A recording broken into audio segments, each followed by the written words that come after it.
Bismillahirrahmanirrahim. Assalamualaikum warahmatullahi wabarakatuh. Innal hamdalillah nahmaduhu wa nasta'inuhu wa nastaghfiruh wa na'udzu billahi ta'ala min shururi anfusina wa min sayyiati a'malina. Man yahdihillahu fala mudilla lahu wa may yudlil fala hadiya lahu. Asyhadu an la ilaha illallah wahdahu la syarika lah wa asyhadu anna Muhammadan abduhu wa rasuluh. Qala Allah tabaraka wa ta'ala, ya ayyuhalladzina amanu taqullaha haqqa tuqatih wa la tamutunna illa wa antum muslimun. Alhamdulillah atas limpahan rahmat dari Allah Azza wa Jalla, kita bisa berkumpul di rumah, di antara rumah-rumah Allah Azza wa Jalla, di dalam rangka untuk menuntut ilmu syar'i, di dalam rangka untuk tunduk kepada perintah Allah Azza wa Jalla. Ini adalah kenikmatan yang sangat besar yang tidak diberikan kepada semua orang, karena dalam sebuah hadis yang dikatakan oleh Rasul sallallahu alaihi wasallam, ni'matani maghbunun fihima katsirun minan nas as-sihhat wal faragh. Dua kenikmatan yang sering dilalaikan oleh kebanyakan manusia adalah nikmat sehat dan nikmat waktu yang luang. Kita akan merasakan bahwasannya luar biasanya nikmat sehat ketika kita terbaring sakit, ketika kita lemah karena penyakit-penyakit yang telah Allah Subhanahu wa taala limpahkan kepada kita. Kemudian kita akan mengetahui bahwasannya nikmat waktu yang luang itu ketika kita sudah di dalam kesibukan mengurus anak, kesibukan mengurus suami, kesibukan ini dan itu. Bagi para suami, kesibukan untuk bekerja dan yang lainnya. Oleh karenanya, selagi kita ada waktu menuntut ilmu, harus meluangkan waktu. Tidak bisa hanya dengan sisa-sisa waktu. Kalau kita menuntut ilmu hanya dengan sisa-sisa waktu, maka ilmu yang akan kita dapatkan adalah ilmu yang sisa-sisa. Akan tapi jika kita meluangkan waktu, berusaha untuk terus bisa menuntut ilmu dengan berbagai macam kesibukan, maka insya Allah Allah Subhanahu wa ta'ala akan memberikan keberkahan kepada ilmu kita. Pada kesempatan kali ini, insya Allah kita akan membahas suatu kutaib, ya, dan ini adalah merupakan penjelasan atau penjabaran dari kitab yang ditulis oleh Syekh Muhammad bin Abdul Wahhab At-Tamimi rahimahullahu ta'ala rahmatan wasi'ah, yang berjudul Al-Qawaid Al-Arba'. Dan kita terjemahkan menjadi 4 kaidah dasar di dalam memahami agama. Karena 4 hal ini kita akan mengetahui hakikat kita beragama yang sesungguhnya, yaitu tentang masalah tauhid al-uluhiyah. Bagaimana kita menyembah satu-satunya hanya kepada Allah Azza wa Jalla.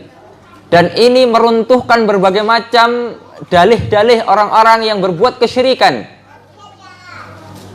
yang dilakukan dari zaman ke zaman. Dan Syekh memulai pembahasan bukunya, yaitu tentang bagaimana kiat-kiat agar kaum muslimin, agar kita semua menjadi orang-orang yang berbahagia. Setiap kita, ma'asyiral muslimin rahiman wa rahimakumullah, pasti menginginkan kehidupan bahagia. Tidak ada satupun dari kita menginginkan hidupnya susah. Jika ada di antara kita, baik bapak-bapak maupun ibu-ibu yang menginginkan hidup susah, coba angkat tangan, saya kasih hadiah. Ini ada 5, ya. Yang angkat tangan saya kasih 2, ya. Ada nggak kira-kira yang mau hidup susah? Saya Ustadz, hidupnya susah terus, nggak mau saya bahagia, ya. Ini secara fitrah manusia kita ingin bahagia, ya. Lalu resep bahagia itu apa gitu loh? Ya, tentunya karena kita yang menciptakan, karena kita ini diciptakan oleh Allah, tentunya Allah Subhanahu wa ta'ala yang memberikan resep agar kita bisa hidup bahagia. Dan itu sudah tertulis di dalam kitab-kitab para ulama. Dan diantara adalah kitab ini. Ya. Dan beliau menukil dari perkataan ulama-ulama sebelumnya, diantaranya Al-Imam Ibnul Qayyim Al-Jauziyah rahimahullahu ta'ala. Kiat bahagia yang pertama adalah senantiasa bersyukur kepada Allah Subhanahu wa ta'ala atas segala nikmat. Ini luar biasa. Orang-orang yang tidak bersyukur pasti kehidupannya tidak akan bahagia. Dia diberi nikmat oleh Allah Subhanahu wa ta'ala, bisa memiliki rumah, tapi dia tidak bersyukur. Ya, rumahnya mungkin rumah petak, ya, tidak terlalu besar. Karena dia tidak bersyukur, maka dia kufur nikmat. Ya, kemudian melakukan berbagai macam cara untuk bisa mendapatkan rumah yang lebih besar, mungkin dengan pinjaman-pinjaman ribawiyah, atau dengan mencari harta-harta yang haram dan yang lainnya, hanya demi untuk mendapatkan keinginannya, tidak bersyukur dengan apa yang ada, tidak qanaah atas pemberian dari Allah Azza wa Jalla. Kita diberi rezeki oleh Allah Subhanahu wa ta'ala, bisa mempunyai sepeda motor, akan tetapi tidak ada rasa syukur di dalam hati kita sehingga kita ingin lebih. Padahal kita belum mampu untuk melangkah beli roda yang 4. Belum mampu. Mampunya prediksinya 5 tahun ke depan. Kita memaksa karena banyak tawaran. Karena banyak tawaran SMS masuk di dalam HP kita. Pinjaman berbunga sangat ringan. Ya, itu sering masuk ke SMS itu, sering masuk ke HP kita. Ya. Pinjaman berbunga tapi tak bertulang, atau berbunga tak bertulang. Pokoknya bunganya ringan, 0,001%. Walaupun 0,001%, yang namanya bunga tetap bunga, yang namanya bunga itu riba, yang namanya riba itu haram.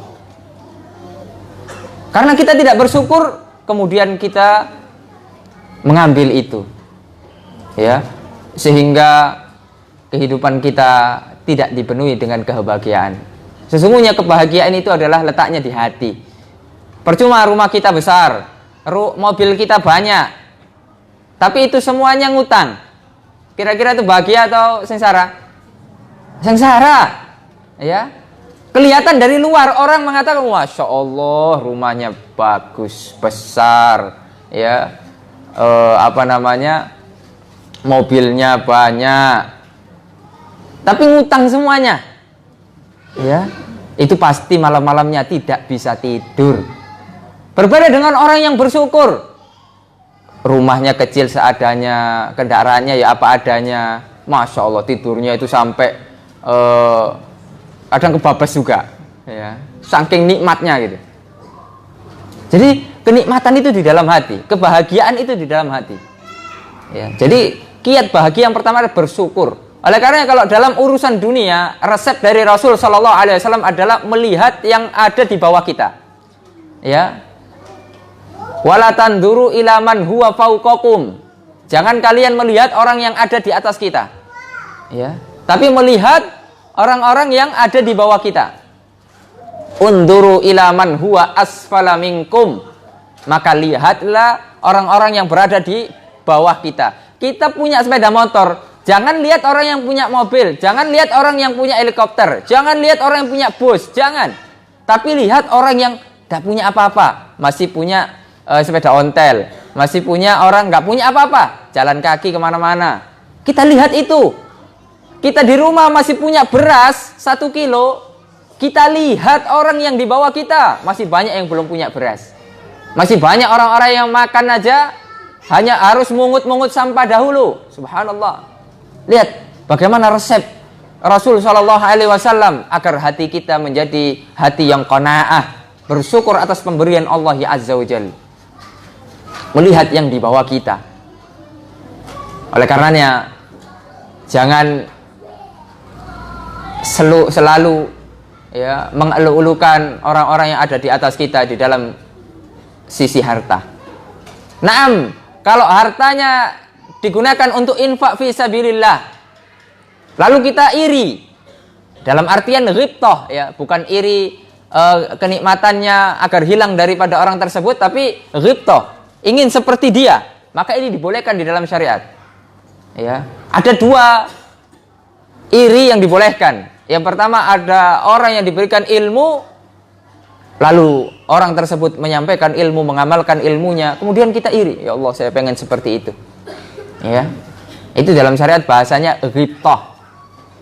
Ya, kecemburuan untuk melakukan ketaatan yang sama, tapi bukan untuk agar orang tersebut kehilangan nikmat. Kemudian orang-orang yang diberikan harta dan harta tersebut diinfakkan di jalan Allah Azza wa Jalla. Ada proyek-proyek akhirat ikut. Ya, ada segala macam, pembangunan masjid, pembangunan pondok pesantren, atau pendidikan kaum muslimin ikut, walaupun jumlahnya tidak banyak, akan tapi rutin ikut, istiqamah. Ya, iri kepada orang yang seperti ini boleh. Ya, karena hartanya digunakan di jalan Allah Azza wa Jalla.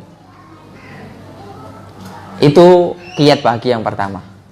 Ya, jadi harus bersyukur atas segala nikmat yang diberikan oleh Allah. Oleh karenanya kita beruntung. Allah Subhanahu wa taala tidak pernah memerintahkan kita untuk menghitung nikmat Allah. Ya, karena jika ada syariat suruh menghitung nikmat Allah, kita tidak akan mampu. Allah mengatakan wa in ta'uddu nikmatallahi la tuhsuha. Jika seandainya kalian menghitung-hitung nikmat Allah, kalian tidak akan mampu. Karena nikmat Allah Subhanahu wa taala sungguh banyak sekali. Ya. Kita diberikan penglihatan yang masih normal. Nafas gratis. Ya, cobalah beberapa waktu yang lalu ya, yang masih virus corona ini agak tinggi-tinggi. Lihat bagaimana di beberapa daerah orang-orang antri tabung oksigen itu. Subhanallah. Ya, ini menunjukkan bahwasanya kenikmatan Allah Subhanahu wa taala sangat besar. Kita diberikan nafas gratis. Coba seandainya jika 1 menit kita bayar 50.000. Nafas 1 menit bayar 50.000. Berapa banyak uang yang akan kita keluarkan? Ya, oleh karenanya ini nikmat yang besar. Jadi kenikmatan ya, rezeki itu bukan hanya semata-mata masalah uang, tidak. Banyak lebih umum daripada itu. Di antaranya kesehatan, ya, suami yang saleh atau istri yang salihah, anak-anak yang saleh, anak-anak yang rajin beribadah kepada Allah, ya, keluarga yang bahagia. Itu semuanya rezeki dari Allah Azza wa Jalla yang harus kita syukuri. Itu yang pertama. Kemudian di antara kiat yang kedua adalah sabar. Ya, di antaranya kiat yang kedua adalah ditimpakan wa idabtuliya sabar. Jika ditimpa musibah maka dia sabar. Ya. Karena hidup ini pasti akan diuji oleh Allah Subhanahu wa taala. Allah mengatakan di dalam Al-Qur'an, wala nabluwannakum bisyai'im minal khaufi wal ju'i wa naqsim minal amwali wal anfusi wath thamarat wa basyiris sabirin alladzina idza asabathum musibah qalu inna lillahi wa inna ilaihi raji'un. Allah mengatakan, dan sesungguhnya akan kami berikan cobaan kepadamu, yaitu berupa ketakutan, kelaparan, kekurangan harta, ya, kekurangan harta, jiwa dan buah-buahan, dan berikanlah berita gembira kepada orang-orang yang bersabar ketika ditimpakan musibah kepadanya.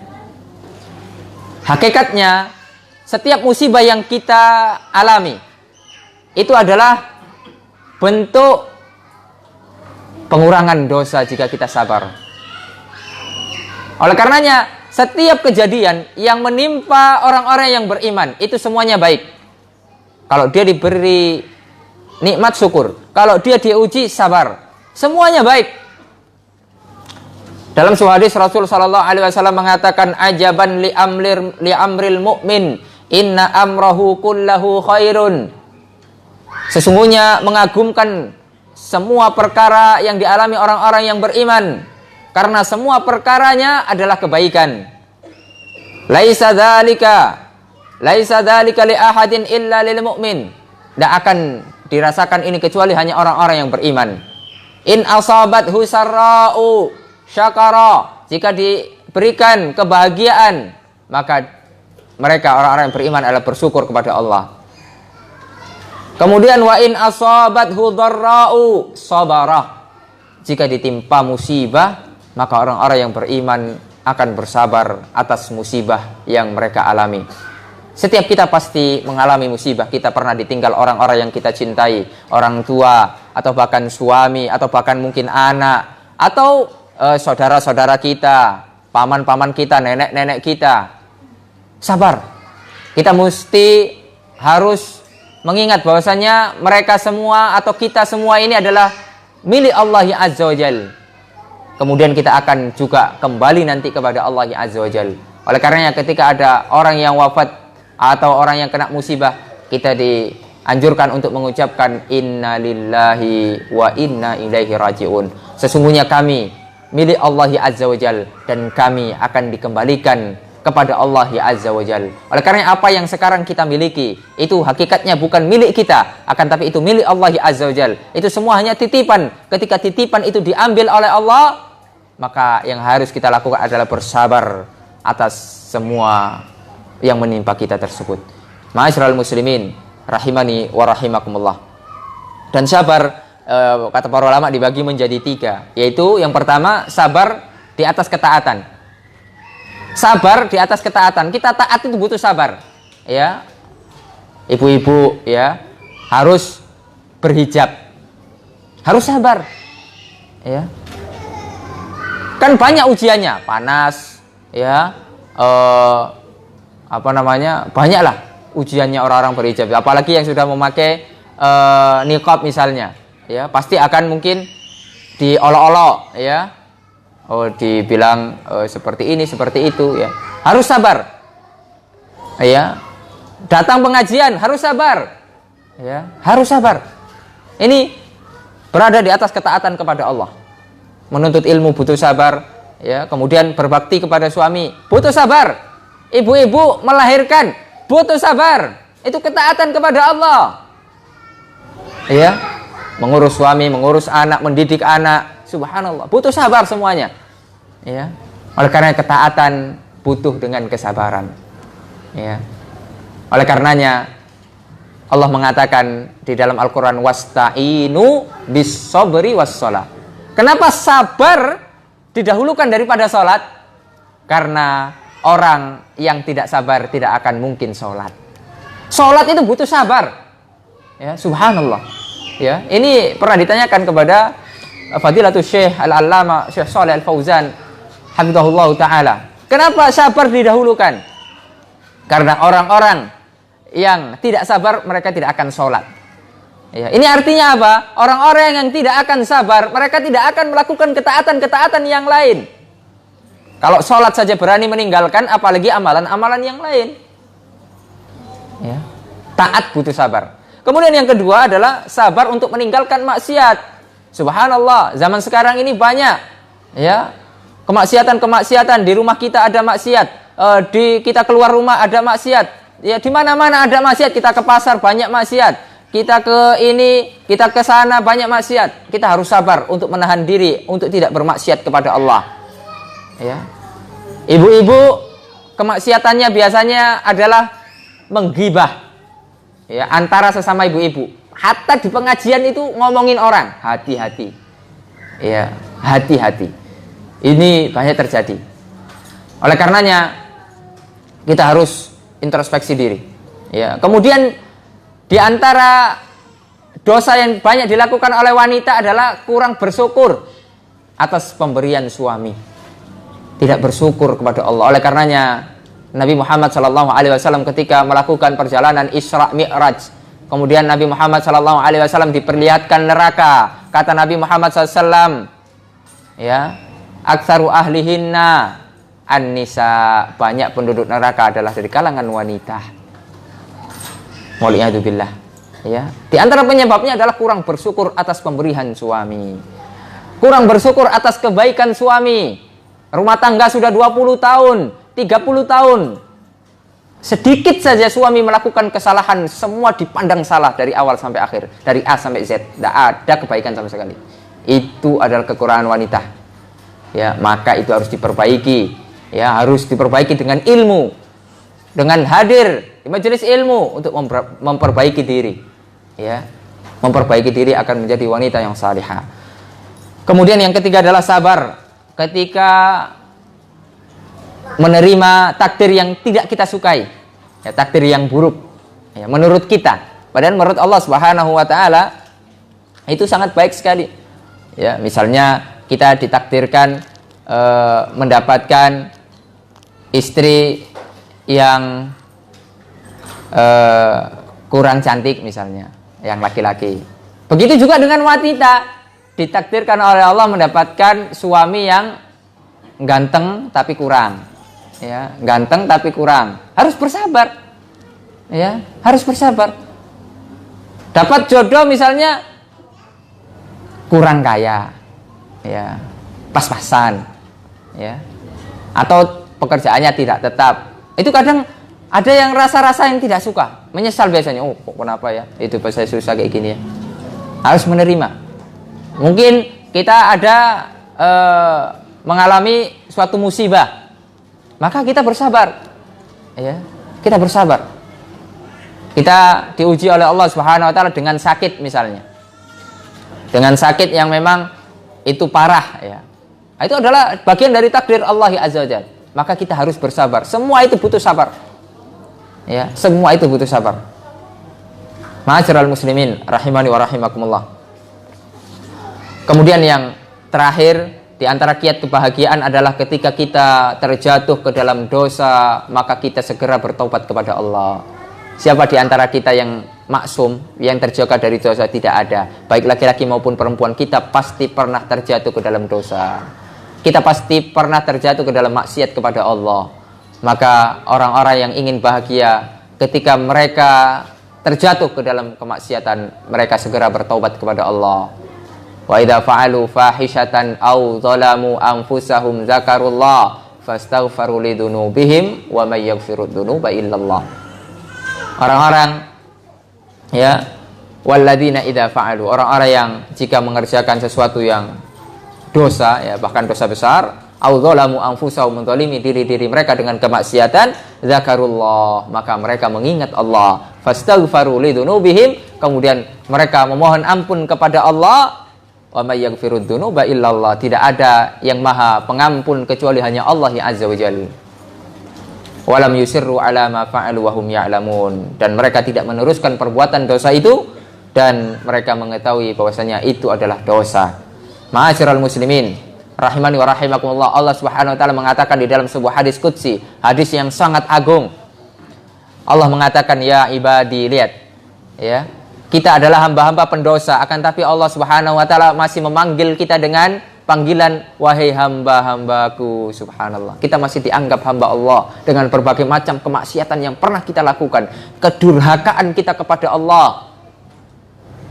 Maka Allah Subhanahu wa taala masih menyayangi kita, ya ibadi, wahai hamba-hambaku. Innakum tukhti'una bil-laili wan nahar. Sesungguhnya kalian telah melakukan dosa siang dan malam. Wa ana aghfirud dzunuba jami'a, maka aku akan mengampuni semua dosa itu. Fastaghfiruni aghfir lakum, maka mohon ampunlah kalian kepadaku, kata Allah, maka aku akan ampuni dosa-dosa yang pernah kalian lakukan siang dan malam. Hadis riwayat Muslim. Ma'asyiral muslimin rahimani wa rahimakumullah. Oleh karenanya bertobat ada 3 syarat. Yang pertama adalah meninggalkan, ya, meninggalkan. Misalnya dahulu kita belum berhijab, ya, kemudian kita bertobat menyesal bahwasanya orang-orang yang tidak berhijab itu adalah dosa besar, membuka aurat, ya. Padahal di dalam Al-Quran diperintahkan bagi wanita-wanita muslimah untuk mengulurkan jilbabnya ke seluruh tubuh mereka, ya, dan itu adalah lebih baik bagi mereka. agar mereka tidak diganggu, sebagaimana difirmankan oleh Allah di dalam surat Al-Ahzab ayat 59. Jadi meninggalkan, ya, kita tinggalkan kehidupan yang dahulu, ya, sebelum kita mengenal sunnah misalnya, kita tinggalkan, ya.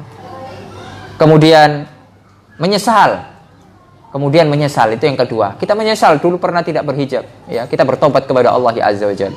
Karena mungkin dahulu tidak tahu hukumnya, ataupun tahu hukumnya akan tapi masih pura-pura tidak tahu. Sudah tahu tapi pura-pura tidak tahu. Karena sudah nyaman, ya. Kalau pakai hijab panas, apalagi musim panas, ya. Kemudian nanti berkeringat, nanti kurang tidak kelihatan cantiknya, subhanallah. Ya, banyak, ya, alasan-alasan. Nanti rambutnya nanti kusut, ya, kemudian nanti ini dan itu. Harus menyesal.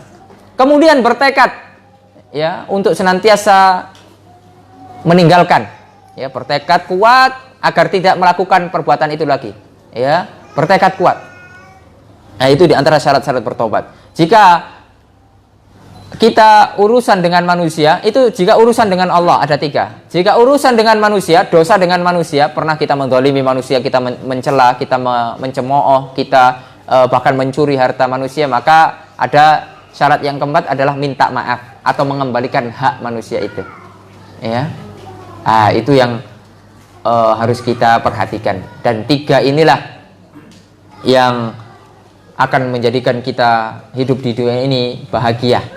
Walaupun kita hidupnya sederhana, tapi kalau kita memiliki hati yang qanaah, selalu bersyukur kepada Allah, memiliki hati yang senantiasa sabar, menerima segala macam apa yang telah diberikan oleh Allah kepada kita, kemudian senantiasa tidak lepas kehidupan kita dengan bertaubat kepada Allah, istighfar, memohon ampun kepada Allah, maka ketahuilah kebahagiaan akan kita raih walaupun dengan kehidupan yang sederhana.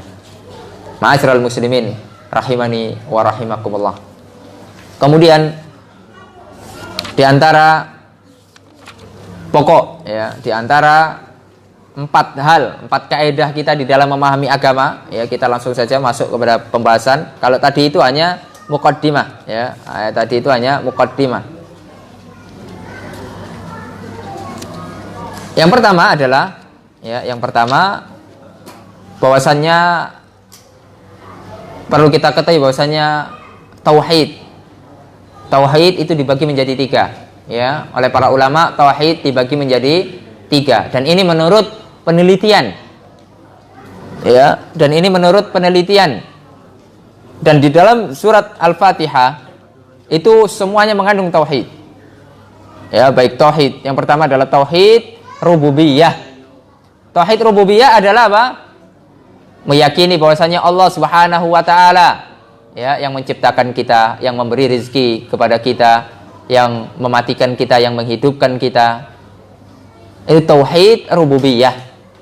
Kemudian yang kedua adalah tauhid uluhiyah, yaitu meyakini bahwasanya tidak ada ilah yang berhak disembah, diibadahi melainkan hanya Allah Azza wa Jalla.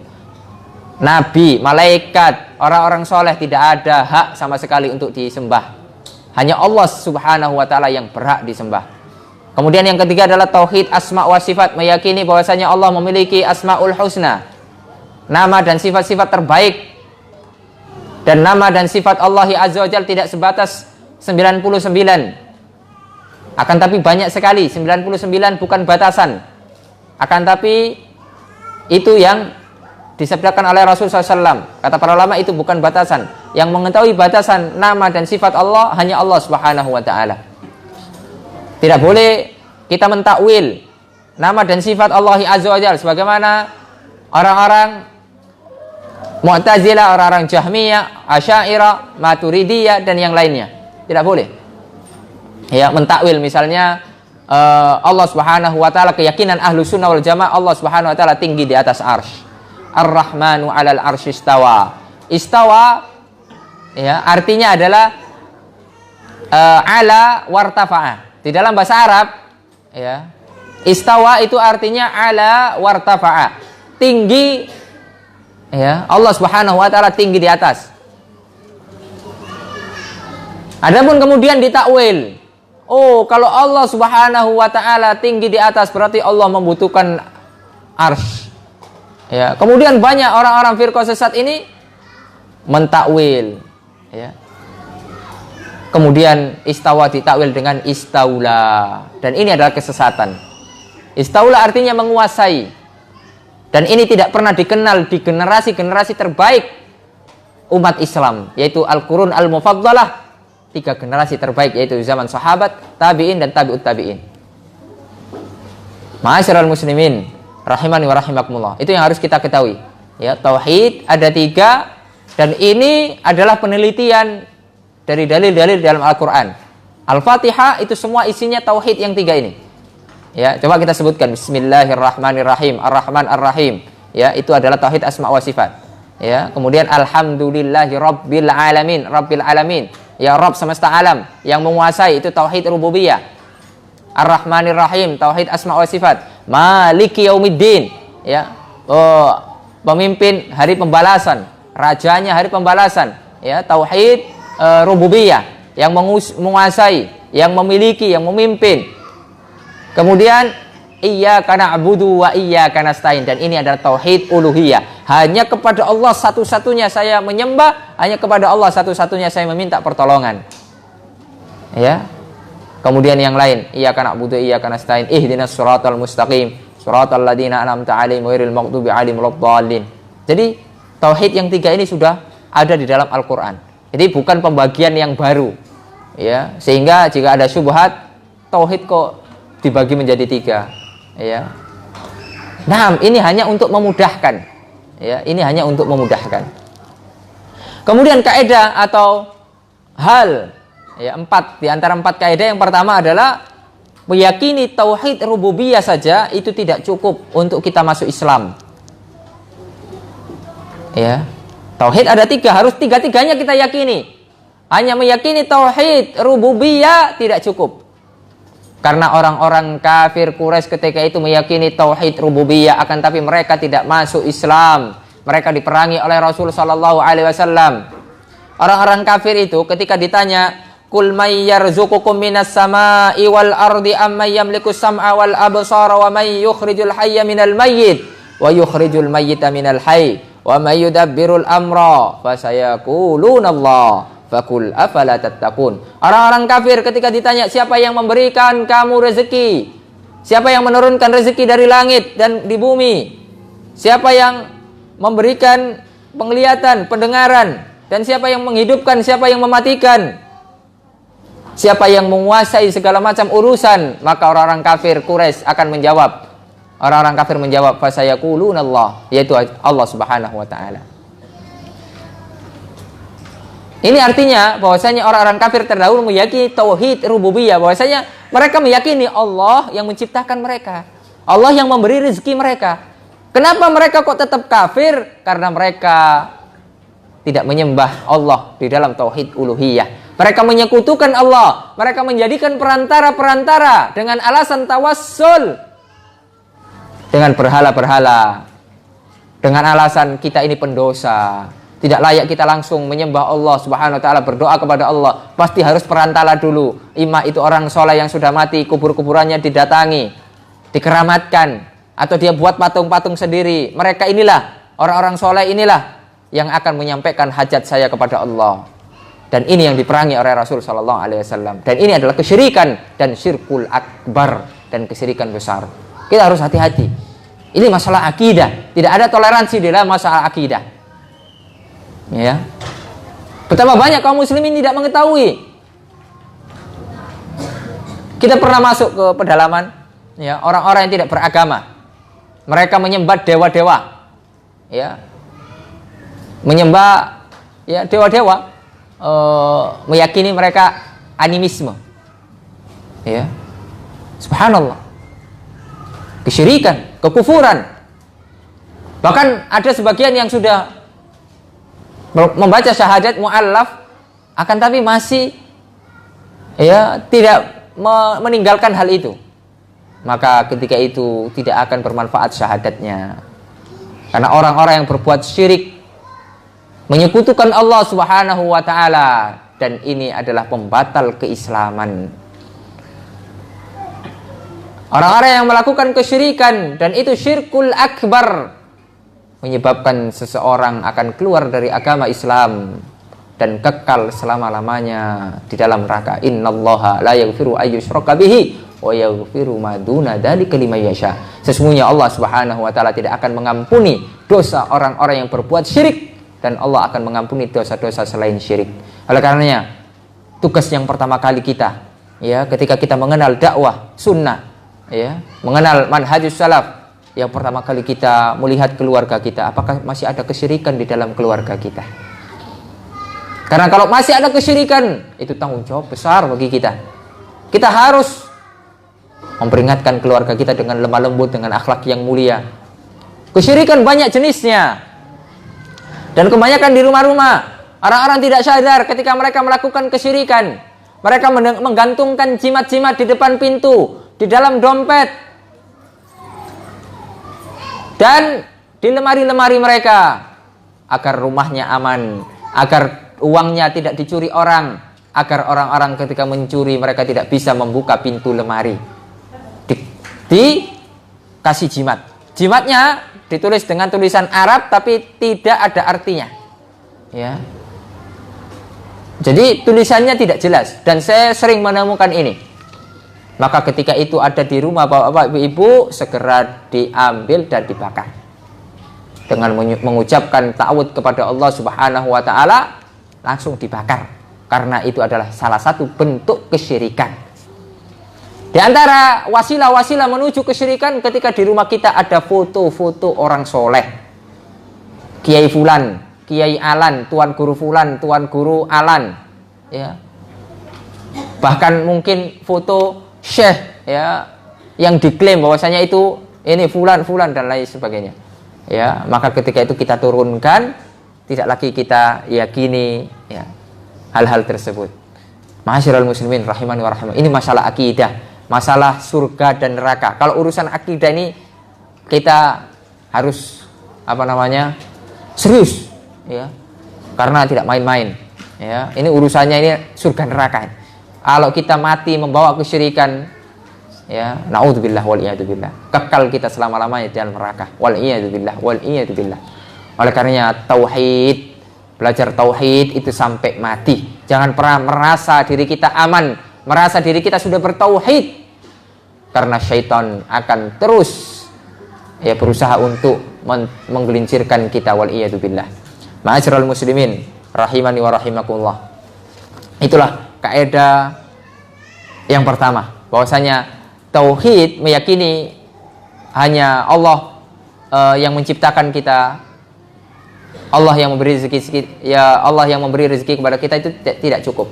Betapa banyak kita tanya masyarakat di kampung, apa sih kesyirikan itu? Katanya, kalau meyakini bahwasanya ada pencipta selain Allah, ya, itu banyak kan seperti itu. Naam, itu betul, ya, tapi tidak betul 100%. Maksudnya masih banyak cakupan yang lain, bukan hanya sekedar itu, gitu, ya. Di antaranya yaitu menyembah selain Allah Subhanahu wa taala, menjadikan segala macam, ya, perantara-perantara untuk beribadah kepada Allah, yang mana itu tidak dijadikan perantara oleh Allah Azza wa Jalla. Ya, maka hati-hati. Kemudian, ma'asyiral muslimin rahimani wa rahimakumullah.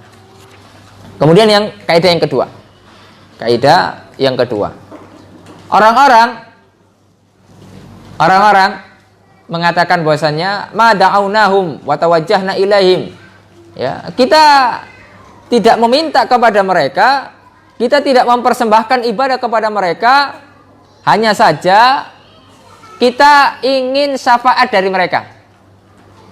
Ya, ini alasan-alasan orang-orang kafir, ya, orang-orang musyrik.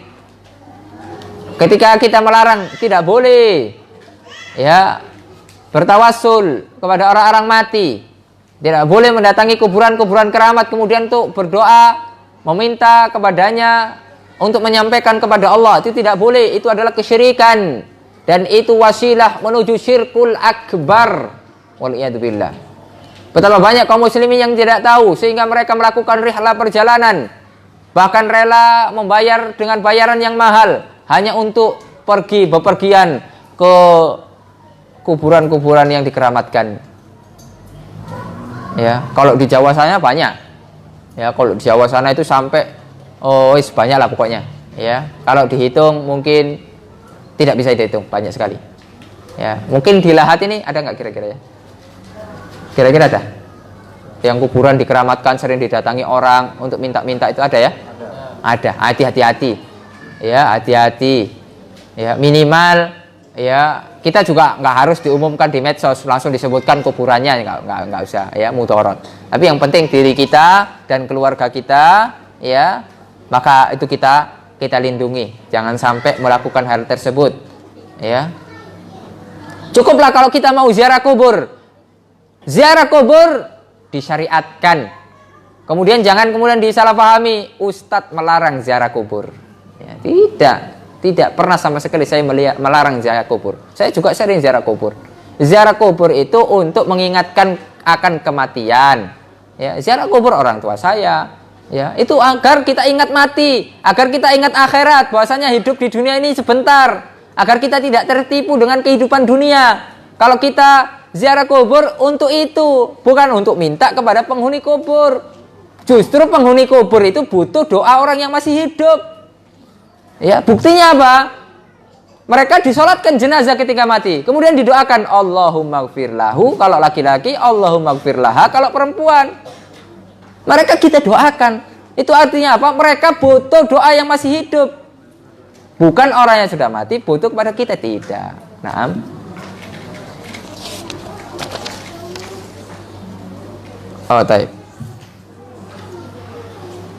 Taib. Masih ada waktu ya, masih ada waktu. Jadi itu kaidah yang kedua, ya. Jadi alasan untuk hanya sekedar mendekatkan diri kepada Allah itu alasan yang tidak diterima, ya. Dan itu sudah dibantah terang-terangan oleh Allah Subhanahu Wa Taala dalam Al-Quran. Di dalam surat Az-Zumar, Allah mengatakan walladzina takhadu min dunihi awliya ma na'buduhum illa liqarribuna ilallahi zulfa innallaha yahkumu bainahum fima hum fihi yakhtalifun. Innallaha la yahdi man huwa kadzibun kafar. Ya, di dalam surat Az-Zumar Allah mengatakan dan orang-orang yang mengambil sesembahan selain Allah. Kemudian mereka berkata kami tidak menyembah mereka, melainkan supaya mereka hanya mendekatkan saja. Ya. Hanya mendekatkan. Kita ini pendosa, enggak pantas langsung kita berdoa kepada Allah. Padahal Allah sendiri yang menyuruh kita untuk berdoa langsung. Ud'uni astajib lakum. Tidak ada Allah mengatakan ud'uni lewat kuburan fulan baru saya ijabah. Tidak. Siapapun kita, mau kita berlumuran dosa ataupun tidak, Allah mengatakan berdoa langsung kepadaku. Kita mengangkat tangan di waktu-waktu yang mustajabah. Ya Rabbi ya Rabb. Subhanallah. Ini masalah akidah, tauhid. Ya. Tidak ada yang boleh menyelisih masalah ini. Orang-orang yang menyelisih masalah ini, maka tauhidnya perlu diperbaiki lagi. Sudah dibantah oleh Allah Subhanahu wa taala dalam Al-Qur'an, ya. Ma'asyiral muslimin rahimani wa rahimakumullah. Kemudian karena waktu kita singkat ya, kita juga singkat juga ya kajiannya. Nah, langsung saja kita masuk pada kaidah yang ketiga. Bahwasanya Nabi Muhammad SAW ya memerangi orang-orang yang menyembah malaikat, orang-orang yang menyembah nabi, orang-orang yang menyembah orang soleh, ya, dan juga orang-orang yang menyembah batu, menyembah pepohonan, menyembah matahari, menyembah bulan. Semuanya diperangi oleh Rasulullah SAW, tidak dibeda-bedakan. Karena itu semua adalah kesyirikan, ya, dan kesyirikan adalah dosa yang sangat besar. Tidak dibeda-bedakan, ya. Semua itu kesyirikan, mau nabi yang disembah, mau malaikat. Makanya kenapa sih kok ada beberapa sholawat-sholawat itu yang dilarang? Nah, sholawat tidak terlarang, sholawat itu syariat, masyru', disyariatkan. Akan tapi jika sholawatnya dibuat-buat sehingga mengangkat derajat nabi ini menjadi derajat Tuhan, ya, sebagaimana sholawat-sholawat yang ada, maka ketika itu juga sholawat itu menjadi terlarang. Cukuplah kita sholawat dengan sholawat-sholawat yang diajarkan oleh Rasul SAW, seperti sholawat Ibrahimiyah, sebagaimana di dalam tahiyat, ya. Allahumma shalli ala Muhammad wa ala ali Muhammad kama shallaita ala Ibrahim wa ala ali Ibrahim innaka Hamidum Majid. Wa barik ala Muhammad wa ala ali Muhammad kama barakta ala Ibrahim wa ala ali Ibrahim innaka Hamidum Majid. Itu namanya salawat Ibrahimiyah. Ya, sering kita baca, setiap hari kita baca. Itu saja kita baca. Atau salawat yang singkat, Allahumma shalli wa sallim ala Muhammad. Ya, Allahumma shalli ala Muhammad. Memakai sayyidina juga tidak mengapa. Ya, asalkan tidak waktu tahiyat.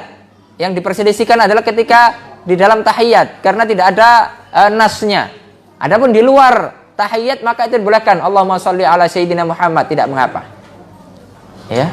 Salawat disyariatkan. Akan tapi jika ada salawat yang menandingi, ya, meletakkan Nabi pada derajat ketuhanan, oh maka ini terlarang karena ini bisa terjatuh orang-orang ke dalam kesyirikan, waliyadzubillah. Begitu juga malaikat. Ya, malaikat adalah orang yang paling dekat kepada Allah, ya, makhluk yang paling dekat kepada Allah ya azza wajal. Akan tapi malaikat tidak berhak disembah. Yang berhak disembah hanya Allah Subhanahu wa taala. Iyyaka na'budu wa iyyaka nasta'in. Hanya kepada Allah satu-satunya aku menyembah dan hanya kepada Allah satu-satunya aku minta pertolongan. Ma'asyiral muslimin rahimani wa rahimakumullah. Dan Allah Subhanahu wa taala mengatakan agar kita untuk berdakwah tauhid, memberantas segala macam kesyirikan. Dan ini adalah dakwah Nabi dan Rasul pertama kali. Walaqad ba'atsna fi kulli ummatin rasulan an i'budullah wajtanibut taghut. Ya. Rasul diutus oleh Allah Subhanahu wa taala. Tujuannya untuk apa? An i'budullah, memerintahkan agar manusia menyembah Allah.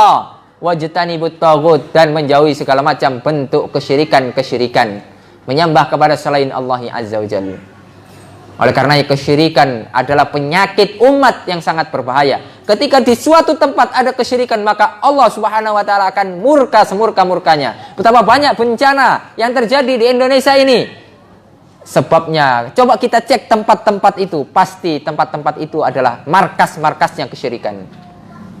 Ketika ada bencana di Sulawesi sana yang tanahnya bergoyang-goyang, ya, itu kita mendapatkan info dari para asatidah yang terjun ke sana. Masya Allah, tempat kesyirikan dilestarikan, ya, membuang kepala-kepala kerbau, kepala-kepala sapi ke lautan untuk memberi makan dewa-dewa, untuk agar keselamatan, untuk ini semuanya adalah bentuk kesyirikan. Waliyadzubillah, ya, waliyadzubillah. Hati-hati. Kalau di suatu tempat itu sudah ada kesyirikan, maka hati-hati. Allah tidak akan segan-segan untuk menurunkan bencana. Karena kesyirikan sangat-sangat dibenci oleh Allah Subhanahu wa taala. Ma'asyiral muslimin rahimani wa rahimakumullah. Allah mengatakan dalam Al-Qur'an, wa qatiluhum hatta la takuna fitnatun wa yakuna dinu lillah. Maka perangilah mereka itu, orang-orang yang kesyirikan itu. Ya. Sehingga tidak ada fitnah.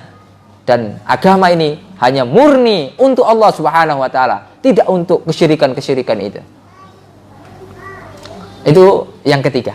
Kemudian yang terakhir, ma'asyiral muslimin rahimani wa rahimakumullah, ya. Ini kita ringkas-ringkas saja, ya, semoga bisa dipahami meskipun ringkas, ya. Yang terakhir adalah bahwasanya musyrik, orang-orang musyrik pada zaman kita ini lebih parah daripada orang-orang musyrik zaman dahulu. Kenapa? Orang-orang musyrik zaman dahulu itu mereka berbuat syirik ketika di dalam keadaan bahagia saja. Dalam keadaan lapang. Kalau dalam keadaan susah, dalam keadaan genting, mereka bertauhid. Mereka minta tolong kepada Allah. Dan ini difirmankan oleh Allah Subhanahu wa taala. Fa idza raqibu fil fulki da'awullaha mukhlishina lahuddin falamma najahum ilal barri idhum yusyrikun. Ya, falamma najahum ilal barri idahum yusyrikun. Allah mengatakan jika mereka menaiki kapal, perahu, ya. Tentunya kalau naik kapal itu kan pasti ada ombak di tengah-tengah, ya. Itu rawan untuk terjadinya mungkin tenggelam atau yang lainnya. Maka mereka berdoa agar selamat. Berdoa agar selamat kepada Allah, ikhlas mentauhidkan Allah, orang-orang musyrik itu. Akan tapi jika sudah sampai daratan, sudah berhasil menyeberang, maka mereka kembali menyekutukan Allah Subhanahu wa taala. Ya. Tapi ini masih mending orang-orang syirik zaman dahulu. Adapun orang-orang zaman sekarang, musyrik zaman sekarang, senang dan susah tetap berbuat syirik. Ketika susah, datang ke Mbak Dukun, STNK saya hilang. Mbak Dukun, ya anak saya diculik orang. Tolong cek di mana keberadaannya. Ya, Mbak Dukun ditanya. Susah, ke dukun larinya. Mbak Dukun, dagangan saya tidak laris karena ada saingan di depan saya. Tolong dimatikan saingan saya itu biar saya yang laris. Susah senang berbuat syirik dan ini sangat-sangat menyedihkan. Subhanallah. Ya. Ma'asyiral muslimin rahimani wa rahimakumullah. Oleh karenanya beruntung ketika kita mendapatkan hidayah sunnah. Beruntung ketika kita mendapatkan hidayah itu tauhid. Karena dakwah itu tauhid, dakwah sunnah adalah yang selalu digembor-gemborkan adalah tauhid, tauhid, dan tauhid. Karena masih banyak tauhid kita ini bermasalah. Oleh karena terus belajar, memperbaiki diri agar kita selamat untuk menghadap Allah Subhanahu wa taala. Yauma la yanfa'u malun wala banun illa man atallaha biqalbin salim. Pada hari yang tidak akan bermanfaat harta dan anak-anak kecuali orang-orang yang membawa hati yang bersih menghadap Allah Subhanahu wa taala. Hati yang bersih dari segala macam kesyirikan, dari segala macam kebid'ahan, dari segala macam kemaksiatan. Semoga Allah Subhanahu wa taala memberikan kepada kita taufik bimbingannya sehingga kita dimudahkan untuk istiqomah berada di jalan ilmu di zaman keterasingan, di zaman fitnah ini. Semoga Allah Subhanahu wa taala meneguhkan hati kita sampai kita diwafatkan oleh Allah Subhanahu wa taala sehingga kita bisa dikumpulkan oleh Allah Subhanahu wa taala di Jannatul Firdaus, surga Allah Subhanahu wa taala yang paling tinggi. Semoga yang sedikit ini bermanfaat bagi kita semuanya. Kurang lebihnya mohon maaf. Dan sebelum nanti akan ada pengumuman ya, saya tutup dulu. Subhanakallahumma bihamdika asyhadu an la ilaha illa anta astaghfiruka wa atubu ilaik. Assalamualaikum warahmatullahi wabarakatuh.